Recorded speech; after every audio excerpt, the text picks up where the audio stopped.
between games right now. And before we get into the next one, it's discussion time. This is Table Topics, where we read stories from Reddit having to do with situations in the tabletop world. We will react, discuss, and give our opinions on the chosen topics for you to enjoy and possibly take back to your gaming table. I'm your host, Kalee, and my guest today is Ashley. Hi. Today's topic is potable potions. So let's get into it.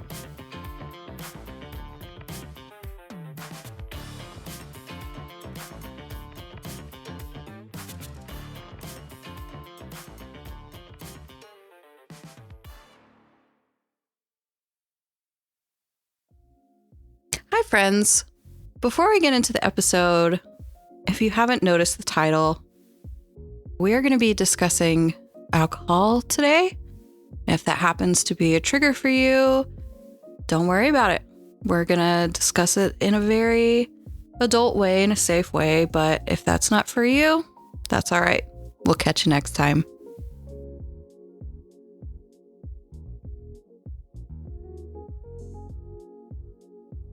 So, Ashley, potable potions. I'm not sure how many people are going to appreciate this title. I have some fun with my titles, but this reminds me of the Jeopardy category, but it has to do with alcohol. Okay. So we're talking drinks today. I'm excited. Well, I know how you feel about drinks and gaming because when I was at your house, you made us, or Derek made fantastic old fashions for several people, and you had lots of other stuff on hand. Do you have any rules around it with gaming, or do you kind of trust people to self-edit? You know, we've never had any issues with that surrounding gaming, which is interesting. I feel like when Derek and I were younger and we first started playing board games with friends, that was what we all did. We all got together, had a couple drinks around the fire, and then would come inside and play board games. So I think that's always been a little bit of a portion of our game nights. Now it's become a lot less alcohol involved and a little bit more some fancier crafts cocktails, just having some fun with it. But we've never ran into any issues. I think if you have a big group of people that are drinking and have some alcohol in their system, you just need to gauge what kind of level of games you can play in that scenario, because the attention span is not there when potions are involved. Yeah, we brought it up in a previous episode about hearing someone start drinking at the beginning of not the third time they've played Spirit Island, when they're about to sit down and learn the rules. Yeah. And I was like, that makes it tough. No. But yeah, when we were at the game retreat, there was alcohol around. Everybody seemed to bring their own preferences, which in some cases included very nice rums, and in some cases was whatever beer Aldi had. It just seemed to be, whatever the preference is. And I don't think it affected. I don't think so either.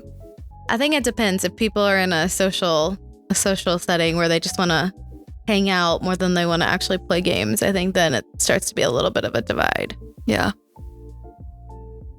Well, I'm going to rearrange my normal episode a little bit today because I asked this question on r/boardgames 15 hours ago as of recording this.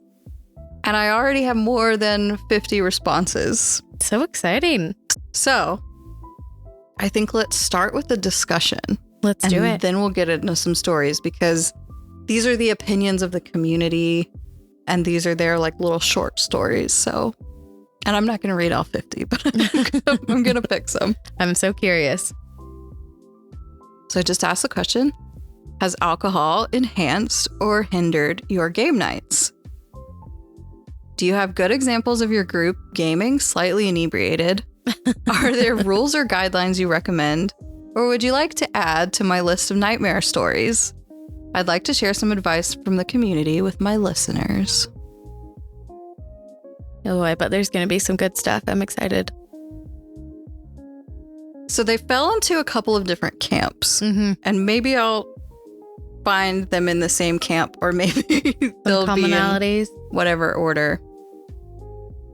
So top comment from Benzo Goro says, we drink at every game night and have never had an issue. None of us get drunk, just a few beers or a bottle of wine over some medium heavy euros. I feel it loosens people up and helps with analysis paralysis. Valid. There's a response to that. We play heavy games, heavy euros as well, and we drink beer, sometimes cocktails. Like your group, no one gets drunk. We're all there having a good time and playing serious games.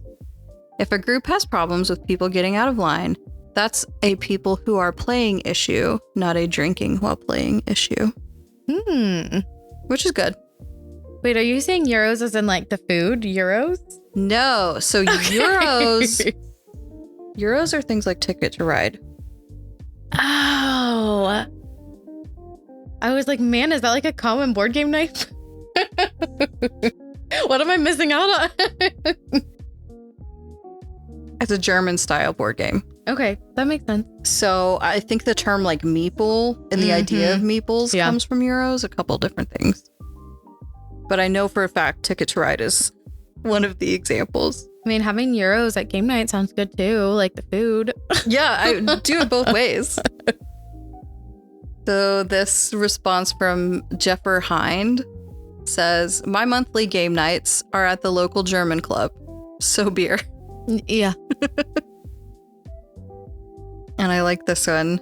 Coffee Stained Page says, once upon a time in southern France, the river overran its banks and flooded the farmlands, the roads, even the cities. Not even the monasteries were spared. This event would go down as the great gin and tonic flood of Carcassone. Oh, no. That's funny. Which I admit, when I read that, I was like, where are we going with this? But then I was like, I see. Someone spilled their gin and tonic on a game of Carcassone. Oh, no. And we've made it into story time. Sad day. Let's see. There's a response to that from Blues-esque Pearl. My friends and I had a similar experience with a mango margarita flood on the planet Mars. Oh, it delayed our terraforming efforts. Oh, no. So this one agrees with sort of the first one, that it's a way of loosening up, which is kind of the main camp I got as a response. Yeah. Which is Hands with Legs says, my group usually makes cocktails when we play board games. Opposite to a lot of people on this thread, I really enjoy a light drink when playing a heavier game. It makes me relax a little more and helps to avoid the analysis paralysis that I often get. I never thought about that, but that makes total sense. And honestly, in a regular board game, it makes sense. But also, too, if you're playing something like Dungeons and Dragons and you're not as comfortable being in a role-playing position where you're acting, I could see how that would be a little bit helpful too. You mentioned D&D and how it might make you more comfortable. This is an interesting response from Queasy Chipmunk 8088. For my friend's 40th birthday, he wanted to DM a D&D one-shot. He's a daily drinker, but a great DM, and he's not often fazed by the 8+ cans of Stella he enjoys on an evening. This time, he was drinking rum. And though the evening started well, there was a moment a couple of hours in where every faculty left him at exactly the same moment. He was, without warning, suddenly, babblingly conducting an invisible orchestra drunk. Oh, no. Couldn't open his eyes or formulate a single sentence. I remember someone did a perception check and he paused for about 30 seconds before slurring, "You see everything." And then passed out at the table. Oh, poor guy. I love that. Poor players. Everyone kind of just looked around at each other, paused for a moment, and collectively shrugged. The evening's festivities were over. We looked back and laughed, but we were pretty pissed off at the time. I was going to say, how can you not look back at that and think it's kind of funny now? That would just be... As a DM, I just imagine losing all my faculties and then being like, you see everything. Can you just imagine as a DM waking up the next morning, just like face down and your D&D down on your table, like you drool into your handbook. Everyone's left. What happened last night? Poor guy. Someone would probably I hope someone left him a little sticky note. We passed out, bro. Sorry. Oh, that's rough. So yeah, know your consumption levels. Maybe lesson learned. Don't go crazy with an alcohol you don't typically drink while partaking. Yep. I like this point made by Virtual Ad 5748. Every game night is a drinking night. If everyone drinks, it's all fair. That's true. Heavy or light, they are all fun with beer or margaritas. Yeah, I feel like if you can have, and that's kind of like what I said when we started out this episode, is if you can have fun with a group of people and everyone's on the same page and it's not just like one or two people going ham while everyone else is trying to be serious in game. I think as long as everyone's on the same page, it seems like there's a general consensus that everyone can enjoy themselves as long as everyone's thinking the same thing. Yeah. I think that's really key. Because if there's a couple of people getting sloshed, could lead to problems. Yeah. They're probably not going to win. And if they're sore losers, that's not going to be good. And if they're spilling a gin and tonic all over your game board, that's probably also not very good. Hearing that one made my heart break a little bit, because if I was hosting a game night and my game got ruined because someone spilled their drink, it would break my heart a little bit. It would very much depend on the game for me. Accidents happen. Because Flamecraft is one of my favorites. I talk about it a lot. It's got a neoprene mat. It would be okay, I think. I mean, if you got the cards out of it quick, the mat itself would be fine. And then even if it is ruined, let's say, if it's a $30, $40 game, that's true. I can live with that. Or, depending on the friends, they'll replace it for me without me asking. Yeah. Now, if it's one of the big ones with all the great stuff, it's $150. I'll be a little sad. We've got to talk. That might be a lot sad. That's when you go to eBay and find replacement pieces for your game. Very true. Very, very true. Kermit Frog 647 says, alcohol is a great thing to blame if you do something stupid. Hey. Nim Rafael says, I absolutely wouldn't play Twilight Imperium if we didn't all have a schnapps every agenda phase to celebrate the passing of laws and that we survived another round. That's funny. If I don't drink beer, I can't play brass. I am simply not efficient at trading enough. And when I retire a family member in John company, I of course pour myself a glass of wine, if only to spite the French. I hope somebody gets that reference. I did not. I got the first two.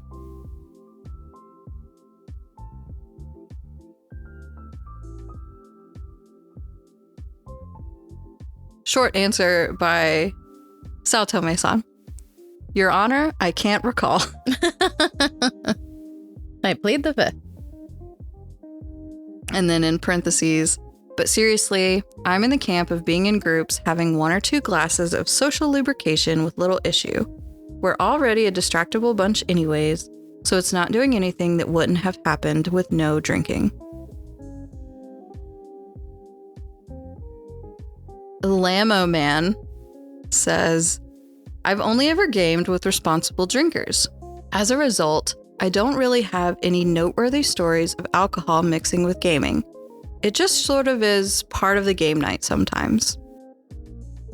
Edit to add, the closest I have, when I was a teenager, my dad let me play games with his game group, and I was able to hold my own. When I was 18, a young member of the group took me to another group he knew to play Battletech. They had specially themed cocktails as part of the ritual. Oh, that's fun. First limb blown off a mech earned that player a particle projection cannon, which I think consisted of vodka and more vodka. Oh, no. But I'm not sure. I earned a medium laser, and as it's being handed to me, I make some reference to the school play. Someone says, "College, right?" And I say, Yep. "No, I'm in high school." And the drink is very quickly taken from my hand. Oh, no. So we don't get to know what's in a medium laser. I love that, though. That would be very fun. Like, yeah, a little sneaky. Very on brand. That would be so fun to do like a cocktail themed game night where you play different games and have cocktails that match them. Do you read very much? No, but I've seen that people do. So I've been getting into reading again with my friend group. Uh-huh. And I saw people do this like romantasy themed retreat. Uh-huh. And they made these themed cocktails for it. That's fun. So cool. So they had like the book A Court of Mist and Fury, which is in the ACOTAR series. The cover of the book is this beautiful yellow with this turquoise lettering and design. So they had a cocktail of Mist and Fury. Oh. And it looked kind of like a mimosa. And then they dipped, like then they poured the turquoise in and it kind of spiraled up and it was really fun. Cool. And then they had something else that I can't remember. And then the last one was called the Shadow Daddy. That's funny. Because that's the terminology, and it was based off Zayden from Fourth Wing, of course. And it was sort of all these like dark liquors, and then they added golden like glitter to it. I guess edible glitter. Maybe not. I don't know. But it was very cool. Well, I have a proposal. Maybe for the game table retreat, each night of the retreat, we should say that we're going to play a specific game and someone needs to be in charge of making a cocktail for said game. That would be really fun. Okay. Yes. Let's do it. Volunteer as tribute. Maybe we can run that. We could do that. Cocktail hour with the Table Topics podcast. Like, ooh, you could do, because you love redwood. Yeah, that so one's you good. do something with like a smoky oak barrel. That could be something or fun. other. Ooh, all kinds of options. We're on to this. I'm all over this. It'll be fun. So those are some opinions. Those are some lighter opinions. Or shorter, I guess. They all seemed pretty like alcohol's okay. Were there any horror stories outside of spilling? Or are most of them pretty okay with it? It seems like the main complaint is spilling. Mm-hmm. Because there's one here. My son spilled red wine all over telestrations. Oh, no. That one's dry erase boards, though. You can clean that up. You're like, false. Because we have played that with a group of intoxicated friends before. Ooh, this from Business Honey Badger. Love that name. Says, I make homemade mead. We drink my mead and play Frosthaven every other weekend. Something we all look forward to. None of us ever get drunk, and we all have a fun time. If someone comes and gets drunk, I wouldn't invite them back. Interesting. Shout out to one of my other friends who loves board games back in Philly. Brews his own beer. Homebrew. Okay. Different kind of homebrew. Yeah. Wait, so what would you do in that scenario? If someone got too drunk at a game night, would you not invite them back? Because I think it could be a conversation. Yeah. Like, you definitely don't want to enable it to happen again. But then also, I'm a little bit of a coward to, if they came back, be like, okay, you're cut off. Yeah. You know, Nathan waitered for a long time, so he knows all the like official rules. Okay. So he would probably be the like, hey buddy. You can eyeball when someone's getting a little too. Yeah. So I don't know, maybe it would be a little talking. That's fair. Talking to, maybe. That's fair. I would hope that the people I game with would apologize on their own. Yeah, totally. And not make me have to, but we'll see. Sorry, I kind of derailed us there. No, this is I'm liking to look because there are some down here. This one from Wayland says, I've had my friend fall asleep on me while I explained the rules of Scythe to her. Then fall asleep a dozen turns in so hard that we just gave up and played without her. I've had another friend do basically the same thing, except the game we played was much simpler and he just had a few beers. It's no big deal, bro. And we had to basically kick him awake later because our host could not have us stay any longer. Oh, no. So yeah, my games of choice are best enjoyed sober, though I do admit that party games that are supposed to produce ha-has are best enjoyed slightly, let's say, tipsy. Falling asleep is not okay. I know that is something, if I have even a full second cocktail sometimes, I've got about a 60-minute timer. Little snoozy. Till I'm going to be out. Nathan knows this on our drinks and stuff. Like, the second that second cocktail is finished, an hour. It's time to go. That's what we've got. It's bedtime. So I relate to that side of it. Mm-hmm. But then on the other side, I had a D&D retreat that I ran last year. I was very conscious of my drinking because I know I will get tired. And if I'm DMing, I don't want to get tired and fall asleep. So I was very conscious of it the whole time. And we were in a sort of different place for my players. And it turns out there wasn't any like caffeinated teas in the house, which is what this one player was used to using to stay awake. And so there's a night where one of our sessions ran like past normal dinner time. So we ended up having dinner at like 9 to 10. Yeah. And then I was like, okay, we're wrapping up. At this point, we're wrapping up the whole weekend. Do we want to play tonight and then sleep in the morning and head home? Or do we want to get up in the morning and wrap up and head home? And the decision was made to stay up that night. Mm-hmm. Mistake. I ended up being so sad because that was the second campaign I've wrapped up where someone fell asleep on me. Oh no. And that's so disheartening. Yeah, I can imagine, especially as a DM, when you put so much like time, energy, effort into planning all of it for everyone else.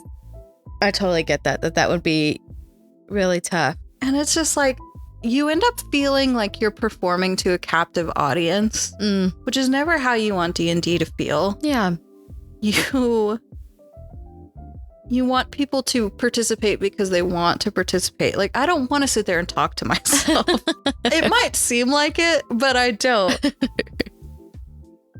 So it was really, I wish I could have gone back, because now it's like, okay, now we've played 3 days in a row and we've had this great experience and this is how it's ended. Yeah, that's a bummer. And my husband was also getting really tired, and he doesn't fall asleep, but he fidgets. So he was fidgeting. This other person fell asleep. And I was just like, okay, well, all right. You're just hitting the wall. Everybody goes home. Then I guess it's over and the world is saved. Whatever. Oh, no. So and it made the person that did want to wrap it up and talk, like, it put us all in weird positions. Yeah. Oh, man. So I forgot I do have that as an example of like, and I don't think that had just to do with alcohol, but I think that contributed. And then when there was nothing available to counterbalance it. Yeah. Especially after you've had a long weekend and you're up later than you expect to be. Sometimes you just hit a wall and you just have to, you're just so tired. So I get it. Get it. And I would have much rather somebody said, like, actually, let's not we tonight. can't. Yeah. Be like, great, cool. We've still done a little bit. Like, we can still sleep kind of late in the morning and just maybe Pick it even up just then. a conversation in the car that's like let people epilogue. Yeah. I don't know. I feel that. So on that note, I'll read this very last one. Although I just saw someone's name that I really like. This one's from Alphadeus. Back in college, I used to play weekly D&D sessions with a group of friends. What I noticed was that whenever we were drinking any amount of alcohol, it would always make the session go slower, make us get more easily distracted. Yeah. It was fun from time to time, but not during any story critical points or combat heavy sessions. Now, whenever I invite people for board games or TTRPGs, I have a strict no alcohol rule. Spending time with friends is already fun enough. The game should already be fun enough. We don't need alcohol to enhance that. Also, since I tend to play a variety of games with different people, I imagine that drinking would lead to the same thing as it did with D&D in college. Slower games and people getting more easily distracted. And since playing a board game for the first time already adds around 40% to the time that's printed on the box, I imagine it would be much harder to finish anything we start. Oh man. I feel like in college though, that's a whole different type of alcohol consumption than as, I guess I'm just speaking from experience. That's a whole different type of alcohol consumption than as an adult, like that's out in the regular, like post-college world. So I totally get where this person's coming from. And it's a different tolerance level. It is 100%. You think your tolerance is high. Uh-huh. Yeah. I mean, so cool that you had a group of friends in college that was willing to play D&D. I mean, that's not something that I would have even like heard of or considered or thought of in college. So that's really cool. So that comment says they don't allow it anymore after those experiences. Yeah. I'm going to go to our first story. Again, we do have stories. I just swapped the order, which follows that same line of thinking. This comes from r/AITA from No Handle 3091. Am I the problem for not allowing friends to drink alcohol in my house? I, 37 female, do not permit alcohol in my house, and I haven't for 15 years. There is a lot of alcoholism in my family, and in my late teens, early 20s, I was a problem drinker. Fortunately, I realized before things became too bad and have not drunk a single alcoholic drink since. I don't object to others around me drinking, I just won't myself and don't want it in my house. All of my family and friends are aware of this and the reasons why. A group of my friends and I enjoy playing board and card games. We have decided to have a games night once a month, taking turns to host in our homes. The first two were fantastic, and we really enjoyed ourselves. Some people were drinking, and others weren't. My turn is coming up, and in making the preparations, I reminded people that I don't allow alcohol in my house. But if they wanted to bring a non-alcoholic beer or wine, then that's okay. I could make up a few different mocktails. I thought that would be a reasonable compromise and that people would be fine with not drinking for a 3-hour event. Unfortunately, that was not so. Two of the group were extremely unhappy with that. They said that whilst they were aware of my house rule, they just thought I meant that I don't have alcohol in my house and that I wouldn't object to others bringing some. I don't know where they got that idea because all events in my house they have come to were alcohol-free, although I've only really hosted brunches and lunches where people tend not to drink anyway. They also said that not permitting them to bring alcohol was inappropriate and showed I was a bad host and a bad friend. We did end up in an admittedly petty argument where they said that I was a hypocrite for not letting them drink because I was practically an alcoholic at one point. And Yeah, what? And if I still can't be around alcohol after all these years, then I needed help. I responded and said that if they can't go 3 hours without drinking, then it was them that needed help. We tried not to get the others involved in the argument because we didn't want them to feel like they needed to take sides, but the argument ended up going from an in-person one to an argument on our friend group chat. This has, of course, led to people taking sides, even those friends who are in the group chat but don't attend the games nights. I'm thinking of withdrawing from the game nights because of all the fighting. I still don't want alcohol in my house, but other people have been saying that I'm in the wrong for not complying with our country's social norm of drinking alcohol at events and parties. No. Others have said that there's nothing wrong with me having boundaries and that people shouldn't automatically expect to be allowed to drink at every event. I don't really know what to think about it, because they are right that where we live has a huge drinking culture and it is more normal than not to drink at evening parties.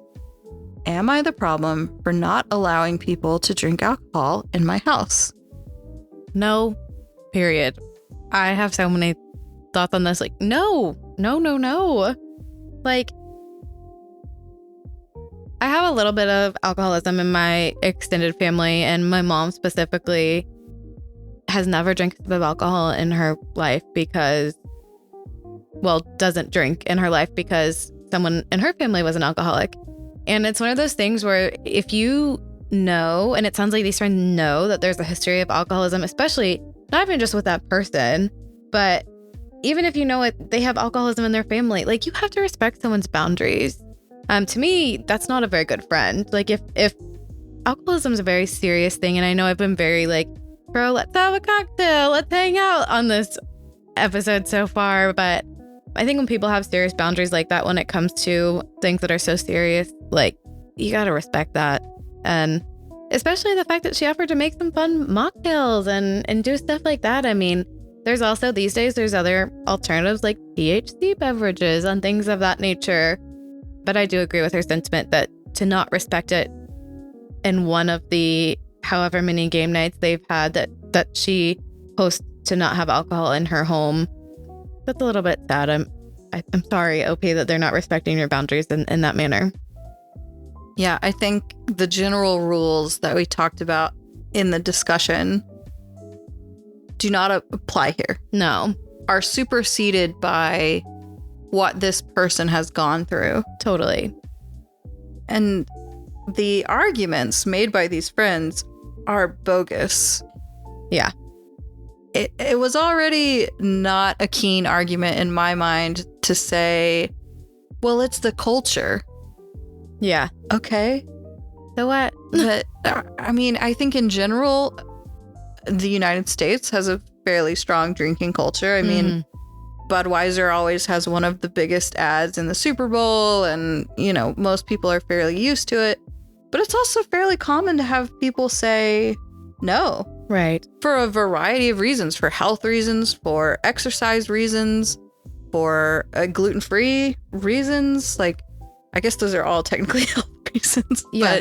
but different sources, as well as these social reasons. And then to go and make the argument, well, you used to be an alcoholic, so why can't you handle this, is like so messed up. That's the point. Yeah.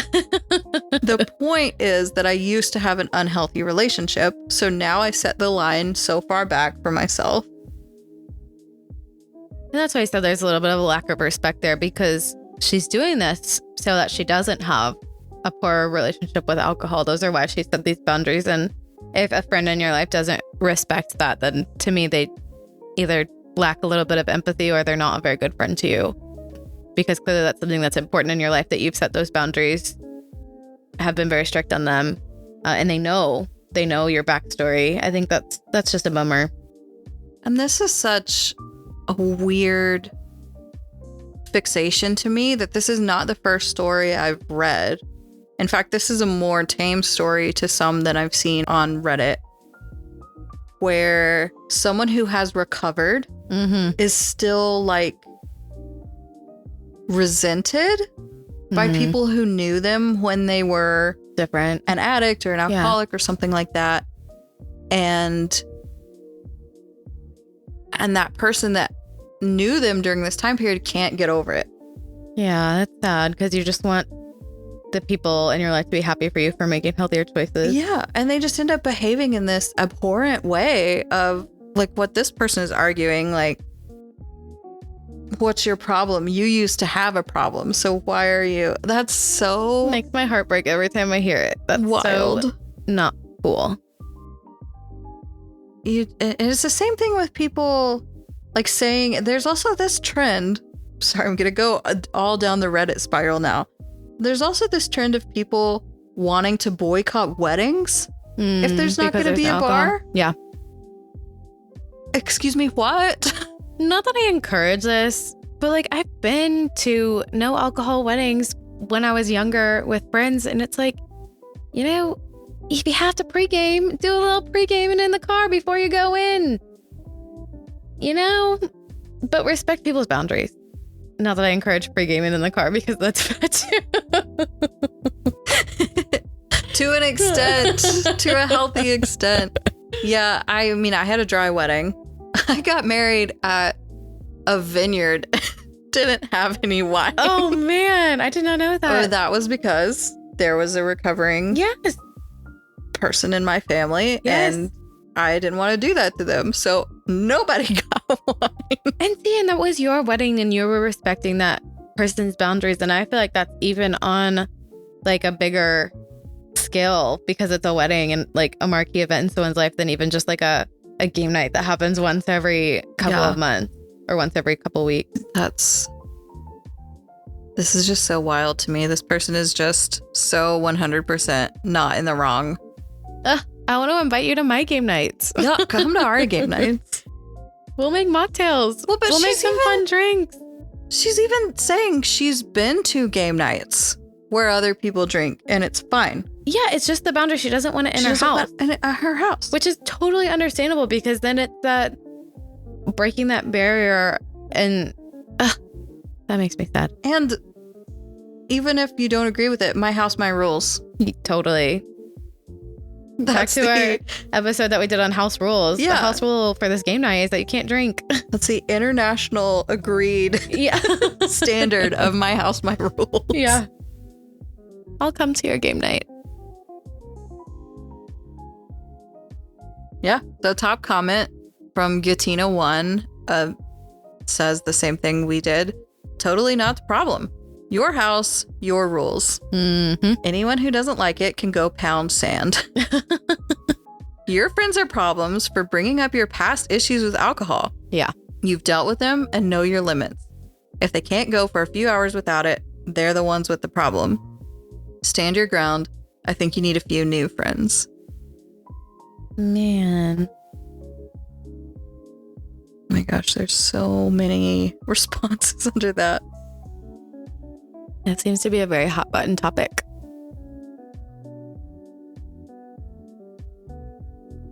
Resident Pomelo 1337 says, not the problem. Society has normalized drinking so much that to not is met with fear, derision, and anger. Mm-hmm. Non-drinkers are treated worse socially than alcoholics who destroy their relationships. Just because it is a societal norm doesn't mean it's right. It takes strength to see through it and deal with the defensive reactions. Don't compromise your reasonable boundaries. Agreed. Reg Raccoon responds and says, this! You should see the AITA for not allowing alcohol at my wedding posts. Mm-hmm. Yeah. I called it. They're full of you're the problem votes because of some BS like everyone drinks at weddings and it's a party. Of course they're going to be mad, and not everyone likes social events and drink to be comfortable, which is insane to me because literally no matter the reason behind not having alcohol at an event, even a huge one like a wedding, is a totally reasonable boundary to have. If people can't go a few hours without alcohol or getting angry when it's not provided, maybe they should look inward. OP is 1,000% not the problem. Yeah. Can't read that name. But they say, not the problem. I would say that no one is the problem, but their reactions put them firmly in that territory. To be honest, no drinking makes that kind of a gathering a no-go for a lot of people. If having a few drinks is part of the fun for them, then it's best that you just don't host. Or be the host at someone else's house. You're still in charge of snacks and cleanup, just not at your place. OP responds, I will definitely bring up the idea of not hosting at my house and being involved with the hosting at someone else's. That is probably the best way to get past this. Thank you. That's a great idea for a solution. But it still doesn't solve the root of the problem of your friends kind of stink a little bit. It doesn't address the disrespect. No. It addresses a way forward, but geez, that's just a terrible way to treat your friends. Yeah. Existing Fox 6317 says not the problem. I wouldn't want to attend a dry game night either, but arguing in a group chat about bringing booze into the home of someone in recovery is not the way this should have played out. No. Why didn't someone else just offer to host? Seems like common sense if the alternative is alienating a friend from a hangout. OP responds there. I think both sides have been so caught up in what we thought was the right thing that we haven't properly looked to a solution. Having someone else host is definitely an option I will bring up. Yeah, it sounds like it got heated and petty very quickly. Which is such a problem It's a these bummer. days. It's so much not looking for a solution because you need to put the other opinion down. Mm-hmm. Which is wrong. But I can't get on that pedestal. Or I'll be here for several hours. So here's her edit. It's been mentioned a few times that people don't understand why I won't allow alcohol in my house when I am fine being around people drinking elsewhere. So I thought I should address that. A lot of my worst memories around drinking happened at home. I'm not even sure I can properly describe the pit of self-loathing and despair I felt when things were at their worst. I was also at home when I realized I had problems, and I felt so disgusted with myself and then so trapped that I left and stayed with my mother for a whole week because I couldn't face going home. Some family friends cleared my house of alcohol for me before I went home. No. It took a long time to feel comfortable in my house again, and when I did, it became my alcohol-free sanctuary in a world where drinking is so common. I have this bizarre feeling that my sobriety is somehow linked to my home feeling alcohol-free, and I'm afraid that by allowing alcohol in, I will slip back into the hole I was in before. I also feel I can be around people who are drinking because I know I get to go back to my safe place. Oh, I want to cry and give this person a hug. That is so heartbreaking. Okay, ditch these friends. They're terrible. Yeah. Oh No. I feel that way about my home Yeah. without having had this issue. Yes. I'm like, I can always go home and not let anyone else in. Yeah, it's your sanctuary. It's your safe place. And to think that you've attached, which maybe you'll eventually let that go, but for now, the way that you've recovered has attached this feeling of this is a safe place where that thing that hurt me can't get me again. Mm-hmm. Anybody who thinks they can trample that is out of line. Yeah, I mean, anyone who's experienced any kind of trauma knows that there's certain things in their life that just like trigger that flashback of experiencing that trauma. So it's just like for a friend to not respect that. And it seems like they know a little bit about her sobriety journey too. But to me, that just amplifies the fact that they're really not respecting you and just makes me so sad. Yeah. Of course, they were voted not the problem. Thank goodness. This is a response on the same post, and I don't know what they were responding to, but I don't think we need to know. But it says, I would completely respect it if they opted out of my nights. throughout our extended friendship group, there are people, myself included, who have opted out of events that don't suit us. Right. The game nights are still so new that my night would have been the third one. We decided to take turns hosting before the first one even happened. I suppose we didn't talk enough about practicalities at the time. The more I've settled after the argument, the more I've been wondering if there was something else behind it. I know that I'm more touchy at the moment because events going on in my family, and I definitely behaved in a reactionary way. I wonder if there's something more on their side that may lead them to be less tolerant than usual. We are meeting up for coffee after work tomorrow to talk and see if we can resolve the bitterness and work through the issue. Another friend who hasn't taken sides is coming in case we need someone to give us a slap back to reality. Aww. So that's somewhat of an update, because at least they're getting together to talk. Snaps that person for being the bigger person in that scenario, and trying to make amends and realizing that just because that this OP has been a little bit of snappy because of the stuff that they're going through in their life, and recognizing that their other friend could be going through something too, and maybe that's why they had the reaction that they did. So props to them for being the bigger person in that matter, and trying to be understanding on both sides.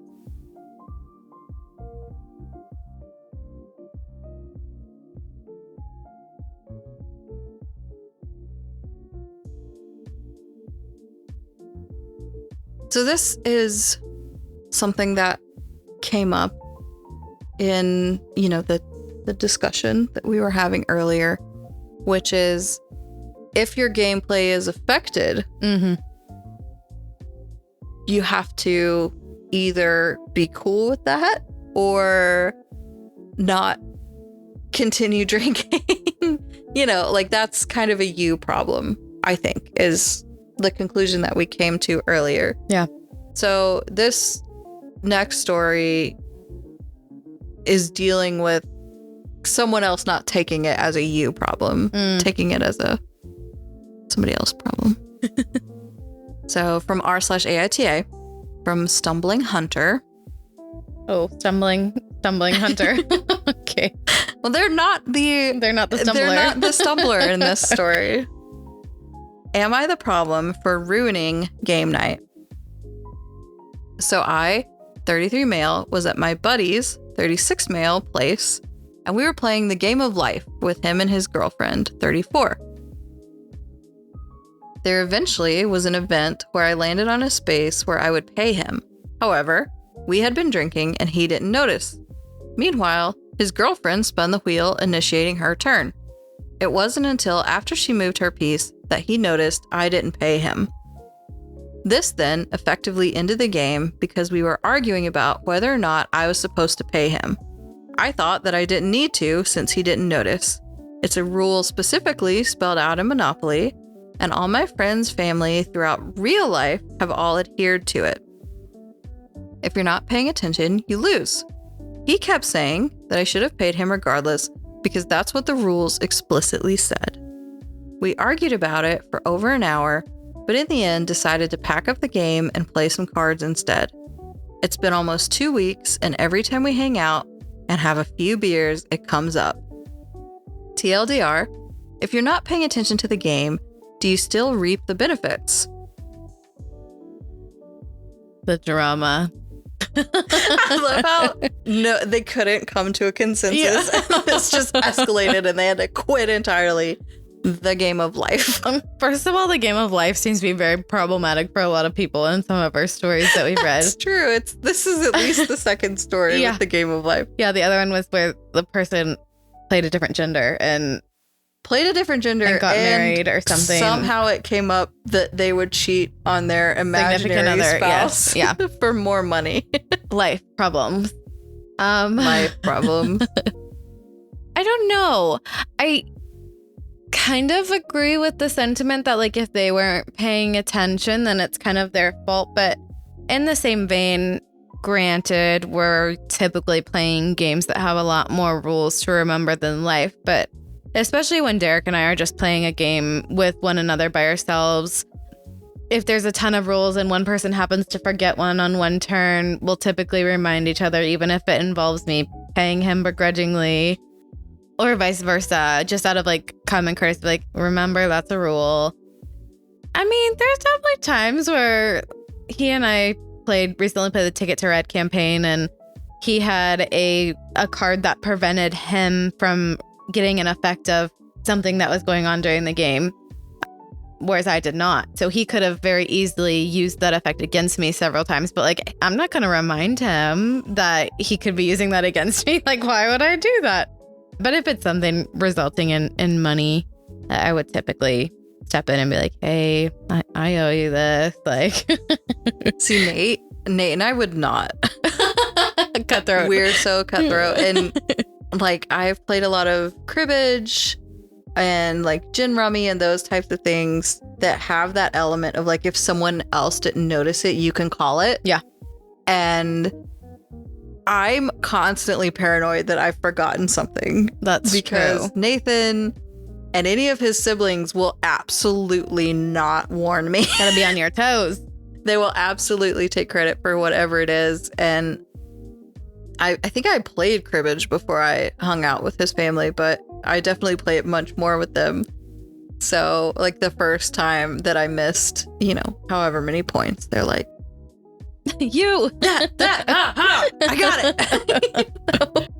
And so now I know that that's the dynamic. So I'm like, you're ready. You got to stay on it.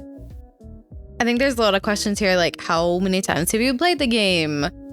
A Game of Life doesn't have that many rules. Like, I'm sorry. If you drink too much to not remember a rule in the Game of Life, then I don't know what to tell you. That's a great point. If you drink so much that you've forgotten a rule in the Game of Life, it makes sense that you've also drank so much you can't come up with a solve. Yes. While the game is in motion. That is valid. You're like, no, it's impossible. We're just going to disagree forever. We're done. This sounds very dramatic. Oh, yeah. Just two bros in their 30s having an argument. That makes it even better. Like, I'm sorry. Oh, boy. Okay, don't worry. Top comments here with the official rules. Oh, dear. Sam Spade PI, I think, says, the official rules state the owner may not collect the rent if they fail to ask for it before the second player following throws the dice. Well, there you go. Oh, so the rules are against him. Wait, second player following. So not the first one. Oh, so if you get two turns passed. Yeah. Interesting. I wonder why. I don't know either. That's It gracious. really is. Since your friend asked for the money before this, it was still the first player following's turn. You should have paid him. That's fascinating because I feel like in a lot of games there is incentive to go quickly on your turn to let the last person not have more time to make changes or be like, oh wait, I shouldn't have done that, or what? Like, yeah, I can't think of the example right now, but that's the other example other than like the rummy, calling rummy, and that's the other example of like, you done? Yeah, ready to go. I guess like Uno maybe, or I don't even know what I'm thinking of. I know there's a couple of games that are like that though, where you are incentivized of going quickly because you want to make sure the last person can't do anything. They're definitely out there. I don't know why I'm blanking on it right now. I know, I don't either. So OP just responds to that comment with a, huh. Oops. I love Hey, sometimes Reddit is gold. Am I the drama?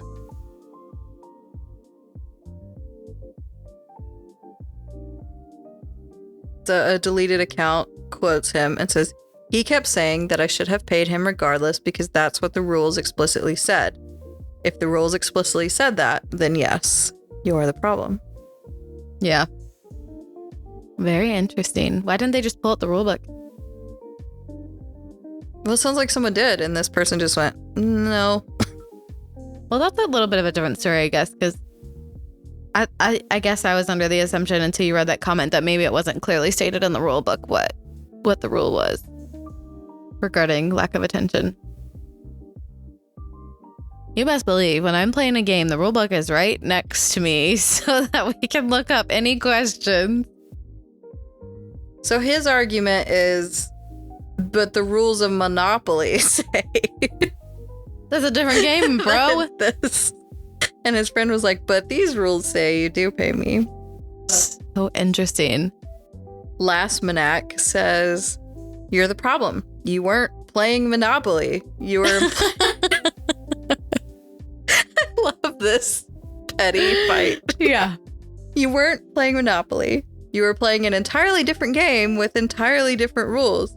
I just read the rules. You cheated. He's right. You're wrong.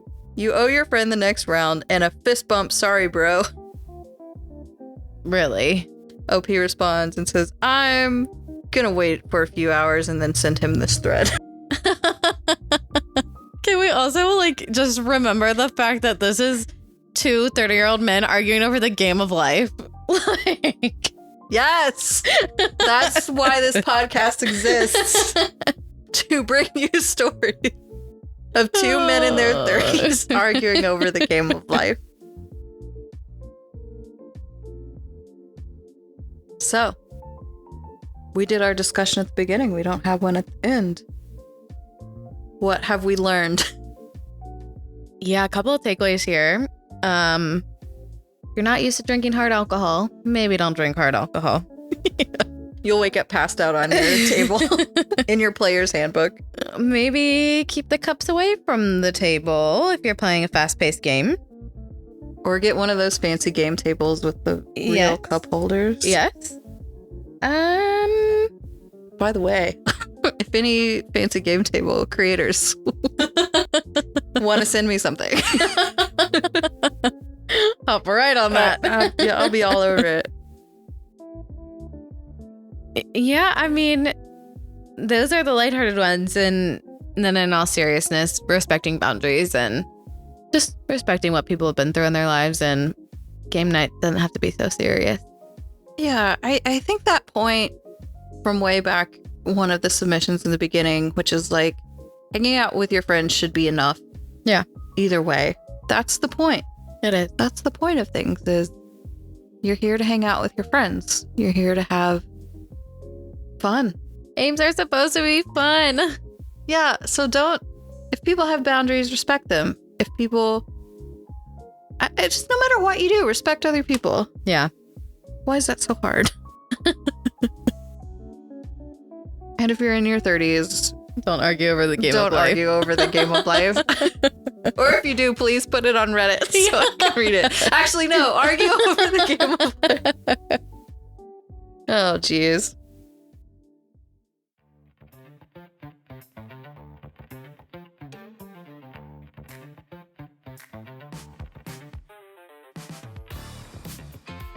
Well, those are our stories on today's table topic.